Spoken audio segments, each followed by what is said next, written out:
안녕하십니까, 래필입니다. 11월 29일이고요 오늘도 원자력 테마 관련해서 소식들 좀 보도록 하겠습니다. 오늘은 주가는 보지 않을 겁니다. 주가는 어제 장을 끝냈고 이제 12월 달 장이 다음 주에 열리게 됩니다. 그래서 다음 주 시장 들어가서 이제 움직임을 좀 봐야 될 것 같고요. 가볍게 이제 미국 증시가 어제 잠깐 열렸었죠. 그래서 잠깐 보게 되면 미국 증시는 0.8% 정도 상승을 해서 마무리가 되었습니다. 그래서 나스닥은 계속 상승으로 유지가 되어서 진행이 되었고요. 어제 같은 경우는 이제 이 오클로라든지 혹은 이제 관련 뉴스케일 파워 이런 종목들이 좀 힘을 받으면서 진행이 되었습니다. 사실 여전히 고점 대비해서는 반토막 이상, 그죠? 3분의 1까지도 지금 하락한 상황이기 때문에 굉장히 하락폭이 큽니다. 그러나 이번에 이제 반등을 성공했다라는 점, 이 부분이 우리가 주목할 만한 점입니다. 그래서 그동안 이제 AI 버블로 인해서 계속 이제 원자력 관련 테마들, 이런 전력 테마들이 좀 공격을 받았는데요. 다음 주 이제 12월부터 해서 그 움직임들이 좀 달라질 수 있을지 지켜보도록 하겠습니다. 자, 그리고 눈에 띄는 이제 이 가격이 하나가 더 있습니다. 천연가스 가격이 계속 올라가고 있습니다. 지금 5년치로 보았을 때 천연가스 가격이 지금 4.8달러를 돌파를 하면서 사실상 이제 우크라이나 전쟁 발생 이후 올라갔던 이 천연가스의 움직임이 다시 한번 재현이 되고 있습니다. 그만큼 이제 상당히 이제 타격이 있을 수 있는 가격대까지 올라가고 있고요. 2023년, 24년, 25년에는 이 볼 수 없었던 가격이 지금 25년 연말에 나타나기 시작했습니다. 이 가격이 더 올라가서 이제 8달러까지 치솟게 된다면 이 부분도 당연히 이제 가스 사용에 있어서 부담이 될 수밖에 없고요. 특히 우리나라 이 전량 수입을 하는 국가 입장에서는 상당히 부담스러울 수밖에 없는 상황이 생기고 있습니다. 그래서 몇 년 전에 있었던 이제 한전의 대규모 적자의 주요 원인이 저 천연가스의 가격 급등이었기 때문에 이번에도 그러한 상황이 나타날 수 있고요. 좀 주의를 해야 되는 상황입니다. 자, 그래서 이제 저 천연가스 얘기를 갑자기 왜 했느냐고 한다면 사실 원자력 테마와 같이 엮을 수밖에 없다라고 저는 생각이 듭니다. 그래서 그것을 계속 엮어서 좀 말씀을 드릴 거고 본격적으로 한번 오늘 준비한 소식들 하나씩 보도록 하겠습니다. 지금 글로벌에 대한 움직임을 보았을 때는 에너지에 대한 중요성이 계속 높아지고 있습니다. 그래서 에너지에 대한 수요도 높아지고 있고 이제는 에너지에 대한 안보도 중요해지고 있습니다. 그래서 이 두 가지가 결합된 이 결과가 이제는 에너지의 자립화로 나타나고 있고요.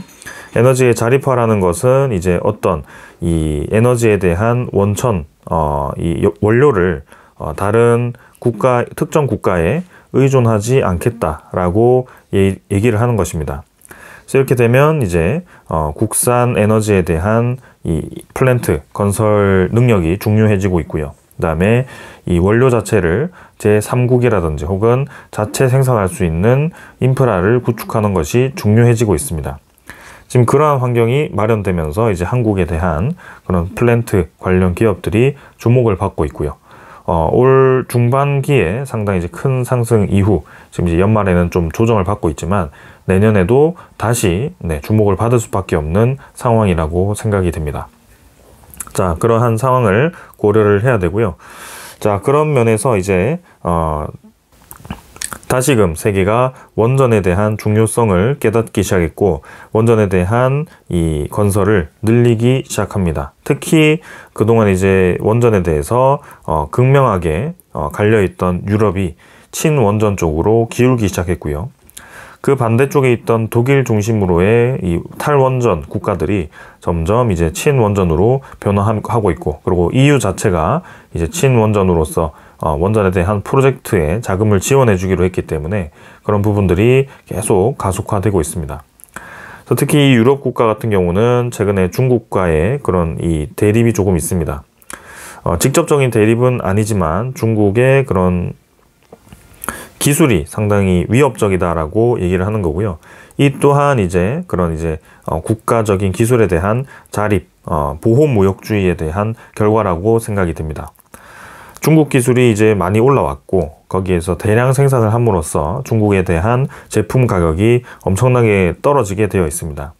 그래서 중국 내에서는 사실 그렇게 가격 경쟁력을 치열하게 했을 때 사실 재고가 처리되지 않으면 다 손실로 잡히게 될 겁니다. 그러나 그것을 해외로 수출을 하기 때문에 중국에 대한 수출이 물량이 잡히면서 디플레이션이 오지 않고 계속해서 중국이 성장할 수 있는 기반이 마련되는데요. 근데 그렇게 되다 보니까 유럽 같은 이제 인건비가 비싼, 상대적으로 좀 이제 물가가 비싼 국가들 입장에서는 저렴한 중국산이 들어와서 좋긴 하지만 이것이 너무 과도하게 그런 시장에 장악을 했을 때는 자립에 대한 위협이 있더라. 그래서 이런 부분들을 이제 경계하기 시작함으로써 이제는 유럽도 기술에 대한 이 의존도를 탈피하려고 하고 있습니다. 그리고 러시아 우크라이나 전쟁이 일어남으로써 그런 이제 LNG라든지 그런 러시아로부터의 이 에너지에 대한 의존도를 줄이기 위해서 원전에 대한 발전량을 늘리기 시작했고요.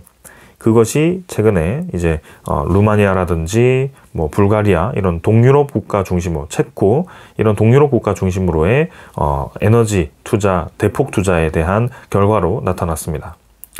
거기에 추가로 이제 폴란드까지 이제 가세를 했는데요. 폴란드 얘기를 이제 함으로써 이제 두 번째 원전 프로젝트가 다시 이렇게 검토가 된다라고 오늘 기사가 났습니다. 그래서 폴란드 원전이 시장이 다시 열린다. 4파전 후끈.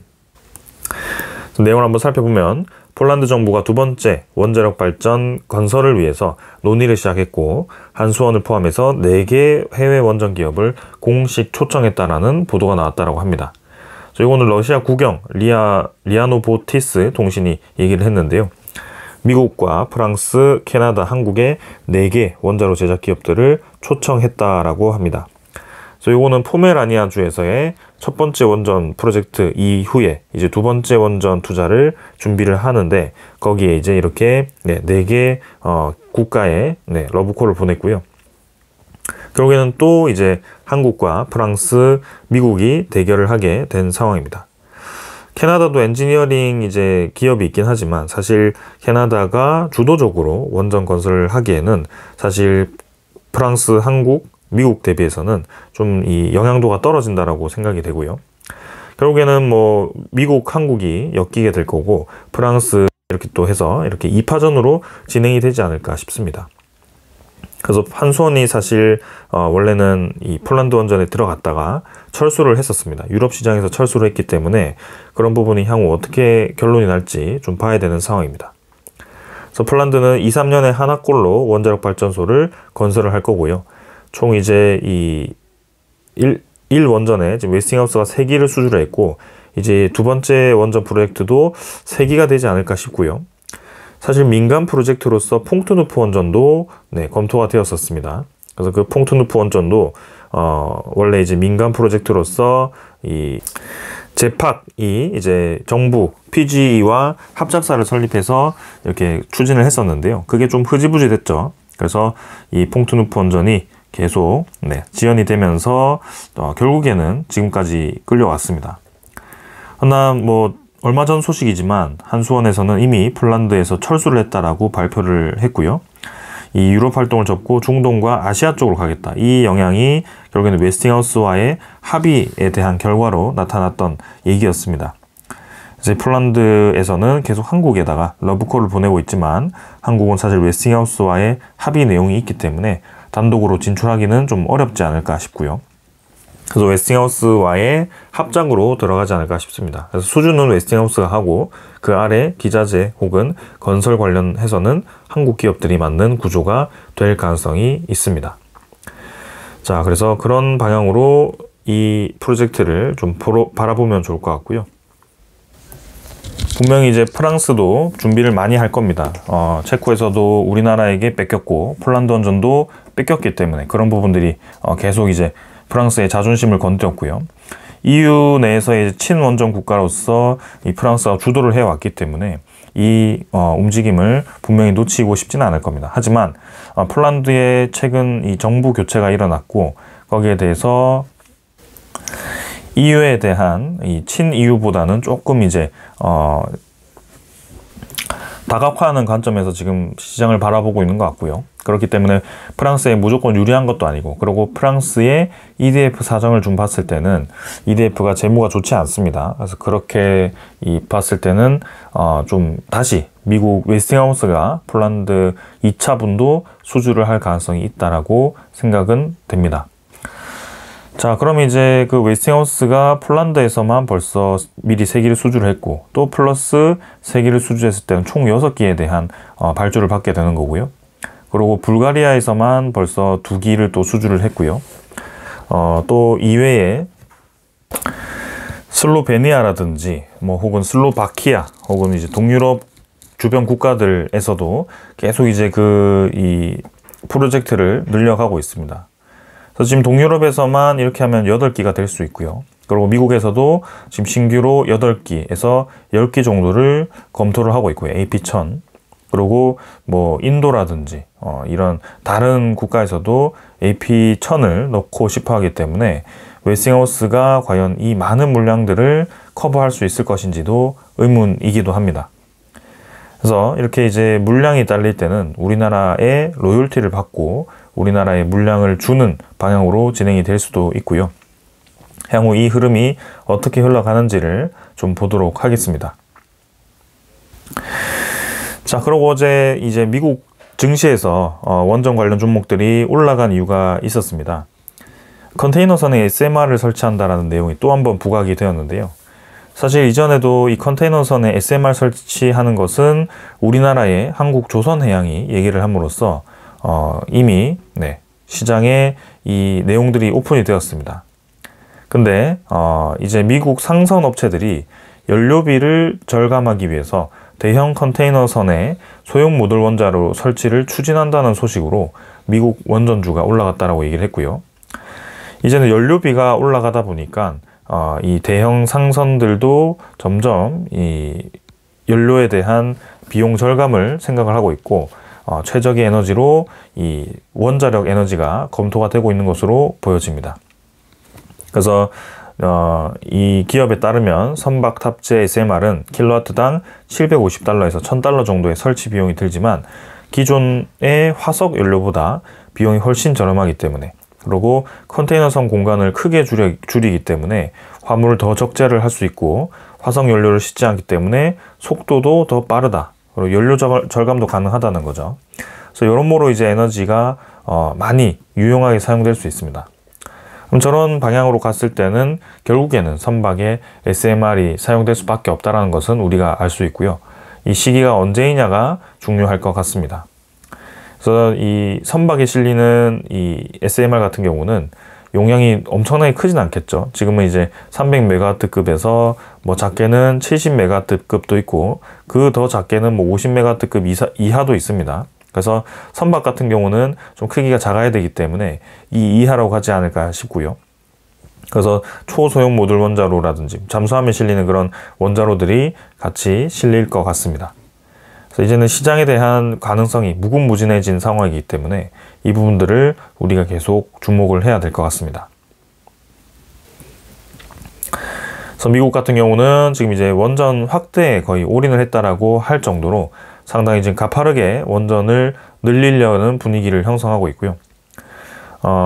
수요를 따라가지 못하는 전력 공급이 핵심입니다. 그래서 지금 이 미국에서는 수년간 정체하거나 거의 정체 상태였던 최대 전력 수요가 최근 들어서 20기가와트 2.5%가 증가를 함으로써 이 신규 전력 공급량 10기가와트에 크게 못 미쳤습니다. 그래서 10기가와트가 지금 모자라게 되면서 그럼 수요가 많아지니까 당연히 가격이 올라갈 수밖에 없었고요. 그래서 일부 주에서는 전기요금이 15% 이상 올랐기 때문에 이제는 이 테크에 대해서 늘리지 말자라는 그런 반대하는 여론도 나타나기 시작했습니다. 그렇다고 즉 기술을 포기한다면 경쟁 국가에게 밀리기 때문에 특히 중국이 에너지도 많이 늘리고 빠르게 AI를 기술을 따라오고 있는 입장이기 때문에 미국에서도 포기할 수는 없을 겁니다. 그럼 어떻게든지 저 전력에 대한 수요를 충족할 수 있는 이 에너지를 공급하기 위해서 노력을 할 텐데요. 그래서 이 원자력 에너지를 대폭 투자를 하려고 하고 있습니다. 그래서 특히 빅테크 기업 중심으로 해서 SMR에 대한 자체 에너지 체계 구축이 핵심 포인트가 되고 있습니다. 그래서 이 SMR 같은 경우는 이 원전은 계절의 영향을 받지 않고 24시간 안정적으로 전력을 공급할 수 있고 설비 이용률이 92.5% 이상으로 천연가스, 풍력, 태양광보다 월등히 높다. 설비 이용률이 상당히 중요하죠. 결국에는 설비 전체 용량도 중요하겠지만 이것을 실제로 얼마나 이용을 해서 얼마나 에너지를 생산했는지가 중요할 겁니다. 그래서 같은 에너지를 이 용량을 태양광 100GW와 원전 100GW를 까는 것은 차원이 다른 얘기다라고 생각을 할 수가 있겠습니다. 그래서 태양광은 25%라고 하더라도 우리가 원하는 시기에 그런 이 에너지를 집중해서 모을 수가 없기 때문에 ESS라는 보조 에너지 장치가 필요하겠지만 그 많은 에너지를 저장하기 위해서 ESS를 얼마나 늘려야 되는지, 거기에 들어가는 비용이 얼마나 비싼지, 그리고 ESS를 운용함에 있어서 최근에 불거지는 이제 그런 배터리에 대한 폭발 문제들, 이런 부분들이 계속해서 과제로 남아 있을 겁니다. 그래서 기존에 잘 활용하던 원전 에너지는 사실 이제 사고에 대한 위험성으로 좀 지양되긴 했는데요. 그게 SMR이 나오면서 점점 이제 그런 사고에 대한 위험성을 낮추고 이런 이 냉각수에 대한 위험도, 그 다음에 그런 지역의 제약을 많이 해소를 시켰습니다. SMR 같은 경우는 모듈형으로 조립하는 시기이기 때문에 언제든지 용량을 더 늘려서 옆에다가 레고처럼 꼽는 형식으로 진행이 될 수 있고요. 그리고 이 건설에 대한 특성이 아니기 때문에 제작 기간이 짧다라는 그런 강점이 있습니다. 그래서 이 빅테크 기업들이 SMR에 많이 투자를 하고 있는데요. 사실 이제 아직까지는 74개의 모듈이 개발되고는 있지만 실제로 러시아, 중국을 제외하고는 상업화 운전에 들어간 것은 없습니다.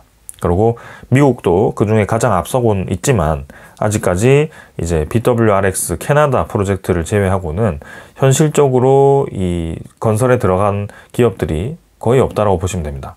그래서 이제 착공에 대한 허가는 났더라도 아직 NRC에 대한 인증을 받은 기업은 뉴스케일 파워밖에 없고요. 그래서 미국도 이제 그런 규제를 계속 이제 약하게 하기 위한 노력을 하고 있는 겁니다.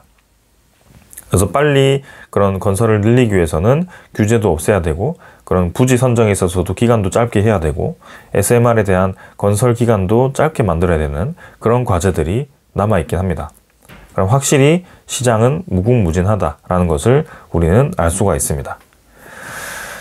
자, 그래서 이제 우리나라도 지금 그 관련한 기술을 계속 주시를 해야 됩니다.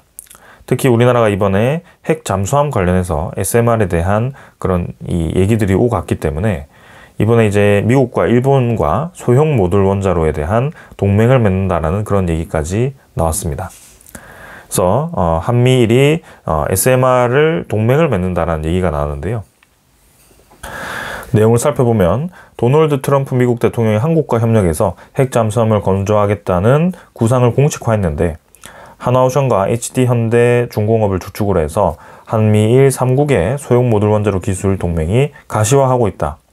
그래서 이거는 이제 군사 협력을 넘어서 미국의 핵 추진 상선 및 잠수함 시장을 선점할 결정적 기회로 평가를 받고 있는데 실제로 이제 이 트럼프의 핵 잠수함 구상이 SMR 탑재한 한국형 모델로 유력하다라고 얘기가 나왔습니다.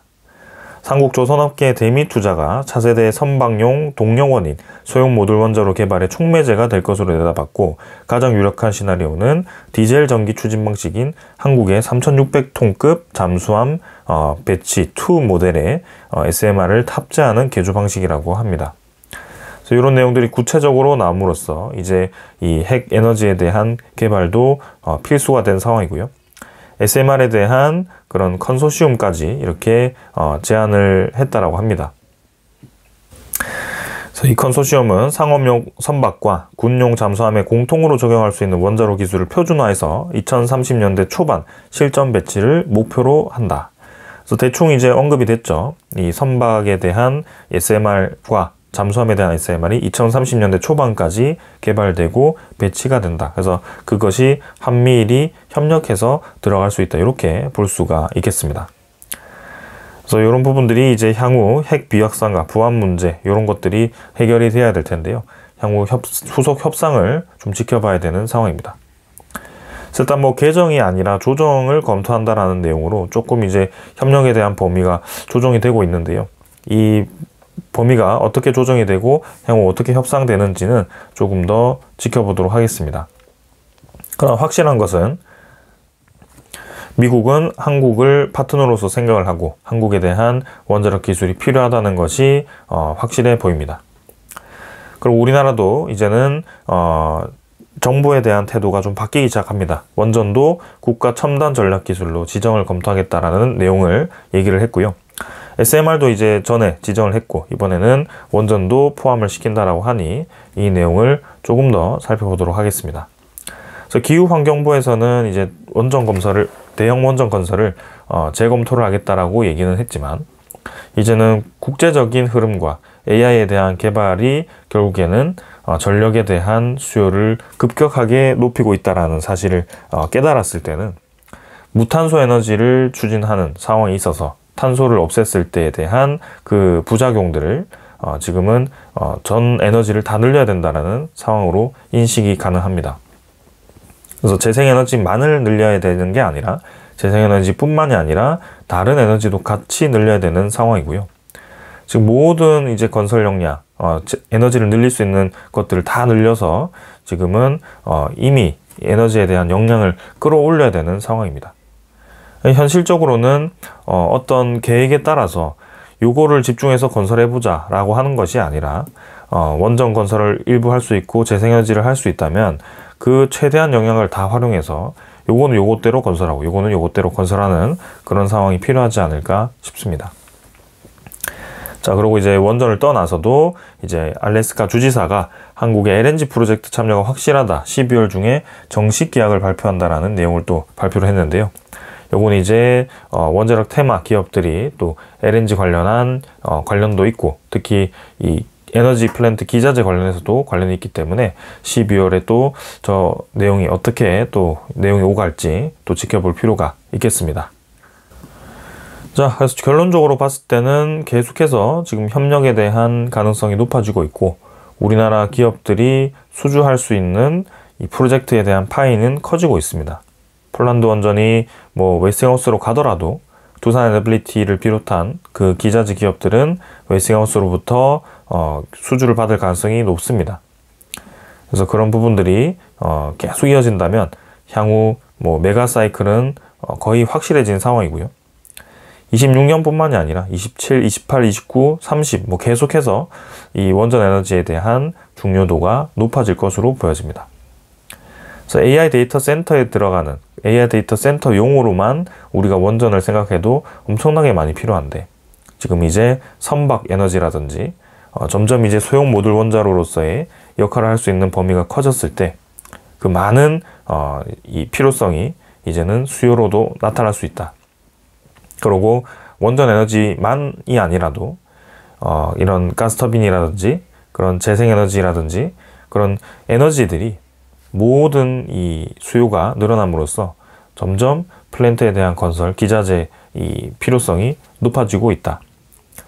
그래서 모두 다 종합해 봤을 때는 향후 이제 수년 이상은 우리나라의 이 에너지 플랜트 건설 기업, 기자재 납품 기업들, 그런 단조 기업들이 상당히 큰 수혜를 누릴 가능성이 높아 보인다라는 말씀을 드리고 싶습니다.